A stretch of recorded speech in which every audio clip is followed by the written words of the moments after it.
আসসালামু আলাইকুম। আবারও হাজির হয়ে গেলাম জারিন্স কিচেনে নতুন একটা রেসিপি নিয়ে। আজকে আমি আপনাদেরকে করে দেখাবো জুরা মাংস। বাসায় কিভাবে পারফেক্টলি আপনারা জুরা মাংস তৈরি করবেন সেই রেসিপিটা শেয়ার করব। সামনে কুরবান, এই কুরবানিতে সবাই জুরা মাংস খুব পছন্দ করে। আশা করি আজকে রেসিপিটা আপনাদের খুব ভালো লাগবে।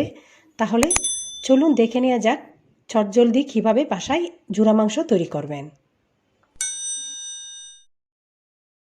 শুরুতে সংরক্ষণ করে রাখা শুকনো মাংস নিলাম। চুলায় পর্যাপ্ত পরিমাণ পানি দিয়ে একটি হাঁড়ি তুলে দিলাম। পানি গরম হয়ে এসেছে।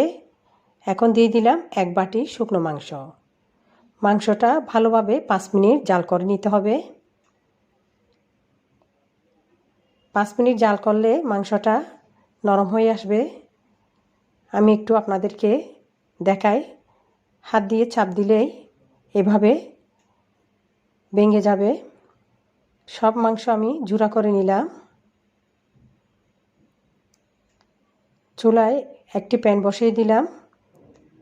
প্যানে পর্যাপ্ত পরিমাণ সরিষার তেল দিয়ে দিলাম। তেল গরম হয়ে এসেছে, দিয়ে দিচ্ছি জুরা মাংসগুলো। এখন মাংসগুলো হালকা ভেজে নিব।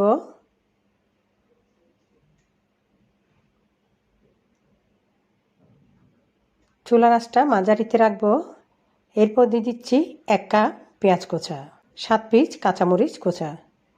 ঝালটা আপনারা আপনাদের স্বাদ অনুযায়ী নেবেন। অনবরত নেড়ে ছেড়ে ব্রাউন কালার করে ভেজে নিব।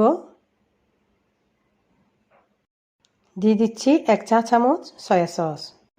সয়া সসটা লবণের কাজ করবে। যেহেতু মাংসটা আমি সিদ্ধ করেছি, এখানে এক্সট্রা কোনো লবণ দিতে হবে না।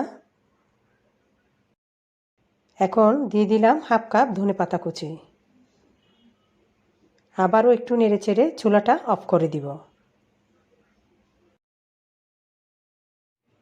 আমি এখন প্লেটে উঠিয়ে নিচ্ছি। দেখুন, গরম ভাত দিয়ে এই জুরা মাংস খেতে সবারই পছন্দ। কুরবান আসলেই আমরা সবাই এই জুরা মাংস খেতে খুব পছন্দ করি। আশা করি আজকের রেসিপিটা আপনাদের খুব ভালো লেগেছে। যদি ভালো লেগে থাকে তাহলে অবশ্যই লাইক, কমেন্ট, শেয়ার করবেন। আজকে তাহলে এখানেই বিদায় নিচ্ছি। সবাই ভালো থাকবেন আর আমার পরিবারের জন্য দোয়া করবেন। আল্লাহ হাফেজ।